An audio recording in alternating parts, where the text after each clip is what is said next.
வணக்கம் நண்பர்களே. நேரம் சரியாக 10 மணி. இரவின் மடியில் நுழைந்திருக்கிறீர்கள். எனக்கு அத்தனை துன்பங்களையும் துயரங்களையும் கொடுத்த இந்த வாழ்க்கை என் மீதும் கருணை காட்டி சில நேரம் சில விஷயங்கள் எனக்கு கொடுத்துதான் இருக்கிறது. அழும் குழந்தையின் கண்ணீரை துடைக்கும் சிறு விரல் போல, இருட்டில் இருப்பவனுக்கு இறுகப்பட்டுக் கொள்ள கிடைத்த விரல் போல என் மீதும் எனக்கும் கருணையோடு அக்கறையோடும் இந்த வாழ்க்கை நிறைய விஷயங்களை கொடுத்திருக்கிறது.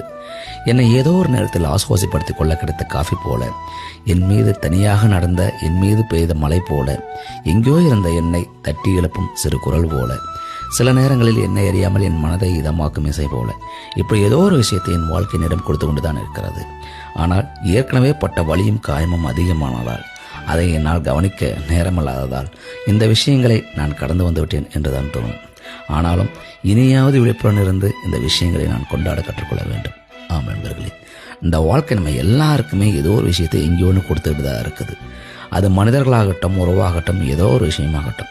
ஆனால் நம்ம ஏற்கனவே பட்ட வழியின் காரணமாக அதை நம்ம கவனிக்க தவறிட்டோம் அப்படிங்கிறதா உண்மை. இனியாவது கவனத்தோடு விழிப்போடு செயல்பட்டு இந்த வாழ்க்கையை கொண்டாடுவோம். ஆம் நண்பர்களே, இந்த வாழ்க்கை வாழதானே.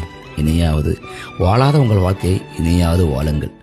ஏன்னா இந்த வாழ்க்கை ஒரே ஒரு முறை தான். அந்த வாழ்க்கையும் உங்களுக்கானது. நிம்மதியாக வாழுங்க. சரிங்களா? இந்த விஷயம் உங்களுக்கு ரொம்ப பிடிச்சிருக்குன்னு நினைக்கிறேன். ரொம்ப பிடிச்சிருந்தா மறக்காம கமெண்ட்ல சொல்லிட்டு ஃபாலோ பண்ணி ஆதரவு கொடுங்க. மீண்டும் நாளை இதே நேரம் இதே இரவில் சந்திப்போம். நன்றி நண்பர்களே. தொடர்ந்து பேசுவோம்.